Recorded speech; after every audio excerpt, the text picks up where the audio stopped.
साथियों, कई लोग अपनी शक्ति, अपनी ताकत, अपनी पावर, अपने पद, अपने अधिकारों का प्रयोग कुछ गरीबों या स्वयं के जो शत्रु हैं उनका शोषण करने में करते हैं, जो कि बिल्कुल ही निहायत ही गलत बात है।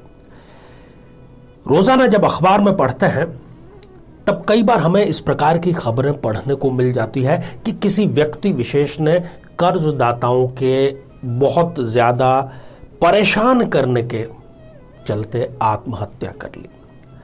किसी के बॉस ने उसको इतना परेशान कर दिया कि वो फांसी के फंदे से झूल गया। कई और मामलों में कई बार रिश्तेदार ही व्यक्ति के दुश्मन हो बैठते हैं।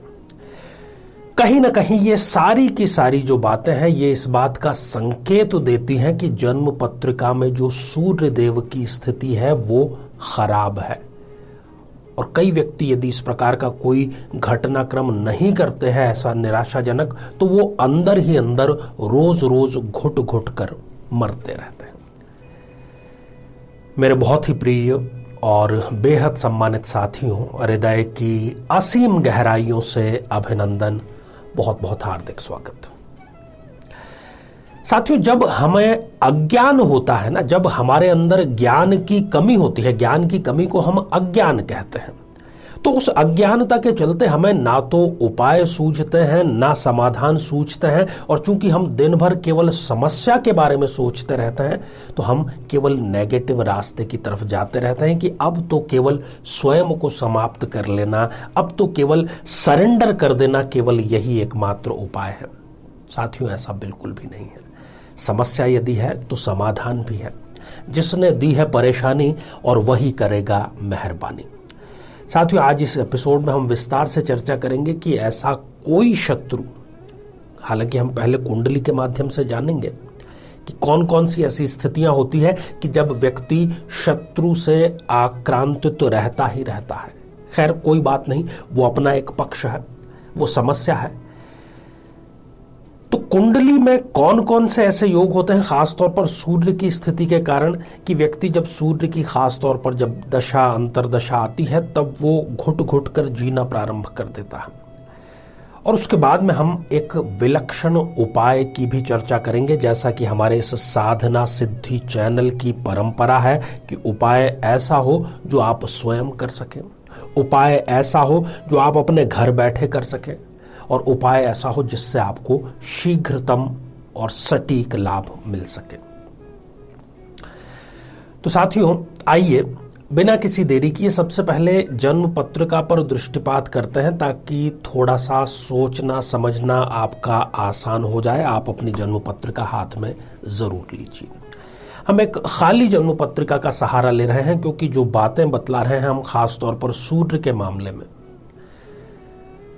वो सभी लग्नों, सभी राशियों पर अक्षरशः एप्लीकेबल रहती है। सूर्य हमारे इस ब्रह्मांड में एनर्जी का स्रोत है, जीवन का स्रोत है, सूर्य गणना का स्रोत है। कहा जाता है कि सूर्यदेव ही सृष्टि के प्रथम ज्योतिषकर्ता भी थे। और सूर्य की उपासना में हम आमतौर पर देखते हैं कि व्यक्ति सूर्य को अर्घ्य देता है, आदित्य हृदय स्तोत्र का पाठ करता है। आदित्य हृदय स्तोत्र काफी बड़ा है, लगभग 170 श्लोक है उसमें, पर उसी में एक ऐसा श्लोक छिपा है जो शत्रु को आपके सामने मजबूर कर देगा कि वो स्वयं आए और घुटने अपने टेक दे।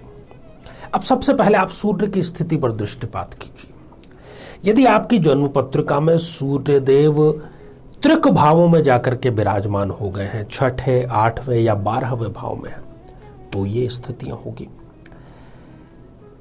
यदि सूर्यदेव नीच राशि के हैं, जन्म पत्रिका में जहां कहीं पर भी 7 नंबर का अंक तुला राशि है, नीच राशि के हो गए, और उस पर से यदि सूर्य की दशा अंतरदशा चल रही है, तब भी वो सारी चीजें होगी जिसकी अभी हम चर्चा कर रहे हैं। या सूर्यदेव राहु के, केतु के, शनि के, इस प्रकार के प्रबल पाप ग्रहों के साथ में यदि युति करके विराजमान हो जाएं, तब भी यह स्थिति होगी। और अंत में यदि सूर्यदेव 0 डिग्री या 28-29 जैसी अंतिम डिग्रियों के हो जाएं, तो वो अपनी दशा अंतरदशा में क्या क्या चीजें देते हैं। सबसे पहले, क्योंकि ये सारी चीजें हैं, तब तो आपको ये बिना किसी देरी के उपाय तुरंत कर देना चाहिए। ऐसे व्यक्ति की अपने पिता के साथ में बिल्कुल भी नहीं बनती। 10 मिनट भी यदि उनको कह दिया जाए कि बैठ करके बातचीत करते हैं, झगड़ा हो जाएगा, नहीं बैठ पाएंगे वो। अपने कार्य क्षेत्र में व्यक्ति कितनी ही मेहनत कर दे, अपने शरीर की चाहे वो सूली क्यों न चढ़ा दे, उसको यश सम्मान नहीं मिल पाता जिसका कि वो हकदार होता है। आंखों से या सिर दर्द से संबंधित तो किसी न किसी प्रकार की समस्या निरंतर बनी रहती है। दवाइयों से ठीक होती है, दवाई छोड़ते ही वापस वो हो जाती है। हड्डियों से संबंधित कोई समस्या या बार बार हड्डी टूटने या हड्डियों में किसी प्रकार का विकार या जोड़ों में किसी प्रकार का जो विकार है वो, और जो सिर के बाल हैं वो असमय ही झड़ना प्रारंभ हो जाते हैं। निर्णय लेने की जो क्षमता है वो कहीं ना कहीं प्रभावित होती है। निर्णय तब लेते हैं जब समय निकल चुका होता है, फिर कोई मतलब नहीं रहता उस निर्णय को लेने का। और सबसे बड़ी बात कि इनके आसपास शत्रु हमेशा हावी रहते हैं, जो इनके पीछे पड़े हुए हैं, हाथ धोकर के नहीं बल्कि नहा धो करके। तो ऐसे शत्रुओं का शमन कैसे किया जाए? सूर्य की स्थिति के बारे में हमने जान लिया, जो पहचान है उसकी व्यवहारिक जीवन में वो भी हमने जान लिया। अब करना क्या रहा?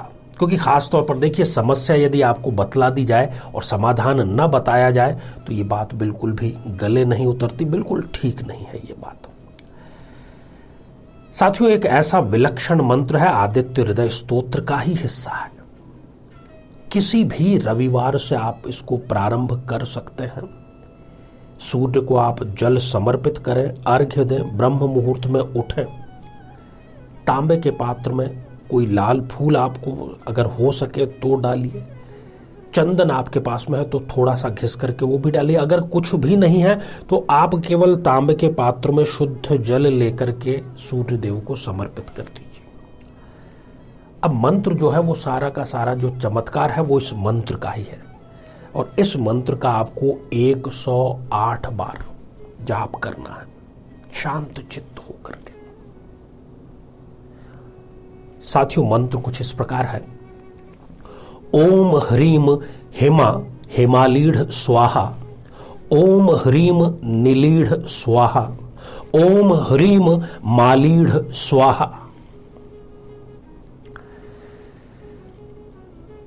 आपको यह आश्चर्यचकित तो कर ही देगा प्रयोग। जिस शत्रु से आपके रोंगटे खड़े होते हैं, जिसका नाम सुन करके आप भयभीत हो जाते हैं, वो स्वयं आपके सामने घुटने टेकेगा।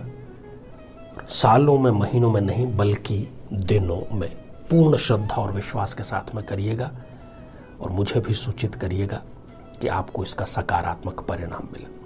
तो साथियों, आज बस इतना ही। इसी प्रकार के जीवन को बेहतर बनाने वाले कार्यक्रम हम हमारे इस चैनल पर लेकर के आते रहते हैं। आप इसी प्रकार से अपना स्नेह बरकरार रखें।